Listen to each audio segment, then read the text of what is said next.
fra Spit Anchor. Det er ikke banen, det er bare repræsentanter. Ja, det er bare nogle repræsentanter. Og de har lige spillet en pissefed koncert, og jeg får lov til at snakke med dem.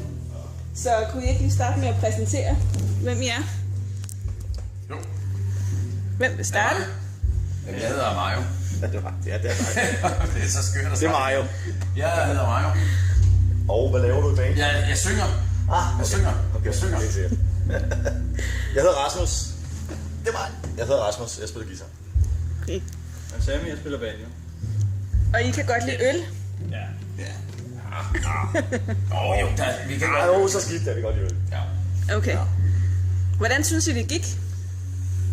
Jeg synes, det gik motherfucking fedt, mand. Ja, Jeg synes, det Det gjorde det. altså virkelig Det var fedt. meget kort, meget intenst. Men hold da op. Jeg synes, det var virkelig rigtig fedt og god respons fra publikum, der var knald på. Så udover at man kun kunne se de 2 første rækker på grund af øje. Men de 2 rækker, Ja. fuck, der var knald på.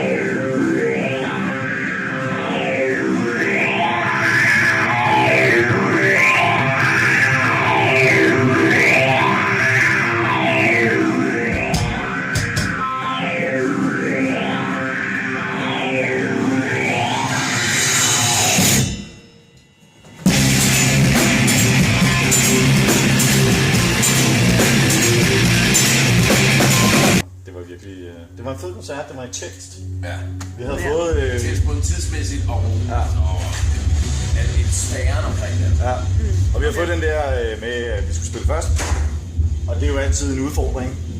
Men vi tog den der opgave, og jeg synes, vi landede den, som vi skulle. Der var mennesker, der var gang i den, vi havde fed lyd. Det var i det sad. Ja, det var fedt, og det var, vi spillede sgu fedt op. Altså. Det er altid udfordrende, når første række kan engelsk tekster bedre end engelsk selv. Ja, der var nogen, der sang med. Det så jeg godt. Han der marker over der. Jeg har helt over med Sammy. Ja, så med på sangen. Det er sejt. Det er fandme i orden, Jeg da. er præst, du. Ja, så kan du fucking tage frem.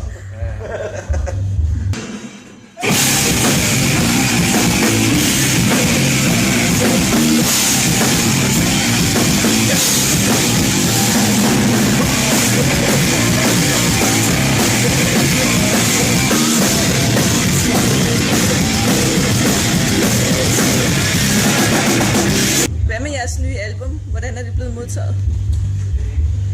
Altså overordnet. Finland ikke så godt. Finland not so much. Men resten af verden, rimelig. Nej, ikke altså Finland. De sagde der stadig ikke, det er over middel.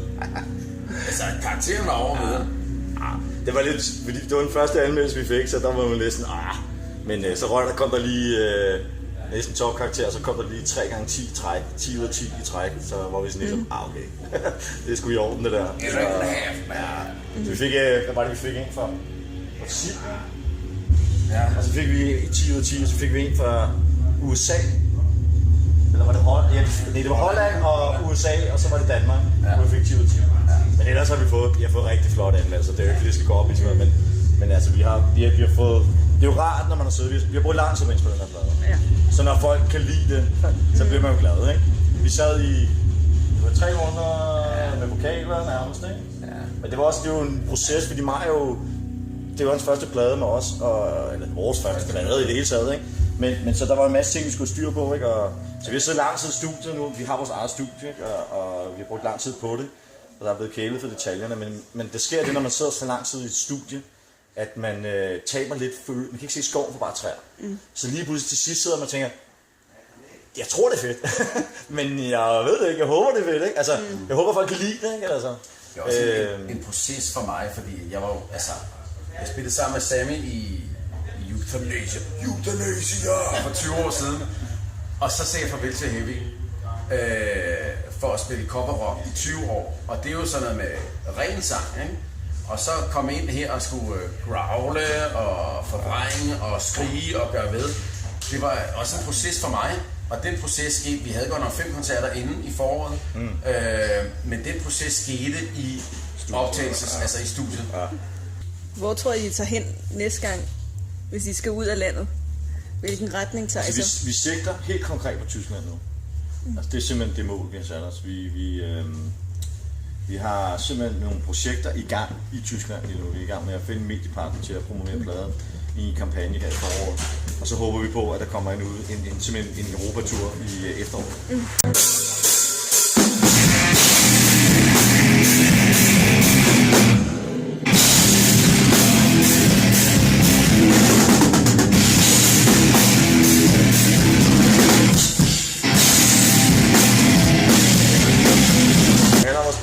Det er rigtig nok. Det er ikke løgn, Og det skal nok komme nedefra, altså. Det skal nok komme nedefra. Publikum, de skal nok bære os frem, altså.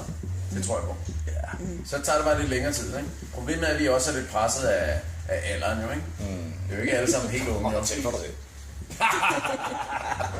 Jeg regnede lige ud af gennemsnitsalderen i 39,5, ikke? Er det gennemsnitsalderen? Ja. Okay.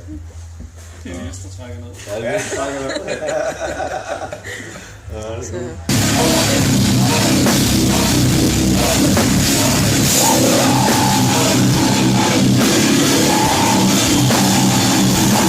Da Selvi ringede til mig, spurgte, gider du ikke tjekke det her lort ud? Så var jeg havde et band, man. Jeg synes, det kørte fedt, man. Jeg havde et dejligt rockband. Vi var lige begyndt at rykke. Vi lige spille 2 koncerter. Alt kørte. Så jeg, så tjekkede jeg det ud. Det skal man jo, den gamle ven. Og så var jeg solgt, ikke? Så hørte jeg Baxter, og så tænkte fuck man, det skal jeg bare være en del af det der. Og det vil jeg bare være videre en del af. Altså jeg vil være med til at skrive ting. Altså jeg vil være med i hele processen. Jeg vil skrive numre, jeg vil spille, jeg vil skrive numre, jeg vil spille. Ikke? Jeg synes problemet er lidt, at vi bruger tid på rigtig meget andet end at skrive numre og spille. Ikke? Men sådan er det jo, når man driver et firma. Og som det jo bliver. Altså det er jo det er også det, vi snakkede om før. Og i dag er det bare sådan, at man skal jo være sin egen PR-manager, social media, marketings, bla bla bla, ikke? Jamen mindre man vil give afkald på rettigheder og penge og dit og dat og dut, og altså vi vil rigtig gerne, men vi vil rigtig gerne bevare kontrollen. Jo, men det er jo ikke kun et spørgsmål om, at det er noget, vi vil. Det er også et, altså... Så er der heller ikke nogen, der vil have. Nej, det er det. Altså, det er jo heller ikke nødvendigvis, fordi at vi bare kan vælge. Det kan vi jo ikke, altså. Det må vi jo også være ærlige at sige. Men altså, det er også fint nok. Vi havde det lidt sådan, jeg tror bare, at vi tænkte, nu gør vi det bare DIY, fordi at... Altså, vi gider slet ikke gå ind i det der, fordi sandsynligvis er der...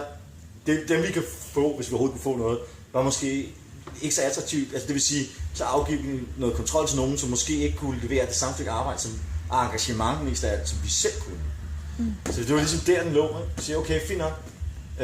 Vi tager den selv, fordi der er ikke nogen bedre til at sælge det produkt end dig, fordi du tror på det. Altså, og det er også den virkelighed, man opererer i. Det er der så flere og flere, der vil opdage. Det der så er resultatet, det er, at der er sindssygt meget støj nu. Ikke? Altså støj, der er rigtig mange bands derude. Du siger, se på mig, hør vores blade. Ikke?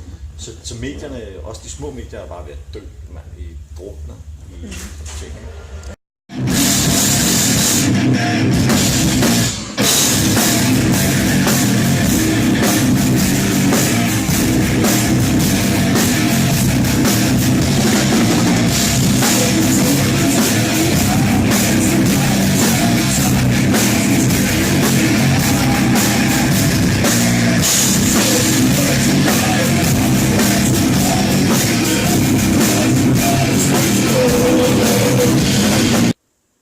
Der er mange andre bands, der piver lidt over, at vi har rigtig meget gear med. Ikke? Vi har jo inde i dit, og vi har gate rack dat, og vi har kræfter med dut og alt muligt. Ikke? Nu har vi det mindste setup med overhovedet ever til det her. Ikke? Og alligevel skal vi have en varebil og en bil. Men det er jo altså også fordi, at ambitionerne er deroppe. Ikke? Så, men der kan man så også stole på, at når vi kommer, så leverer vi altså også muligt. Jo, og det er jo det. Altså nu er jeg jo så også totalt miljøskadet, fordi jeg er lydtekniker og lever af det, men altså det er også fordi, vi har nogle muligheder, kan man sige, som andre måske ikke har, altså derfor gør vi det, ikke? Men det betyder også, at jeg vurderer, at det er vigtigt, at vi ikke spiller et show, hvor det lyder dårligt. Altså, vi har ikke spillet et show nu, hvor det lyder dårligt. Altså, vi har ikke fået at vide bagefter, at det lød sgu ikke så fedt, eller et eller andet, eller at det var okay. Nej, folk kommer og siger, det lød fedt, det lød sgu godt. Og det tror jeg i sig selv har en betydning.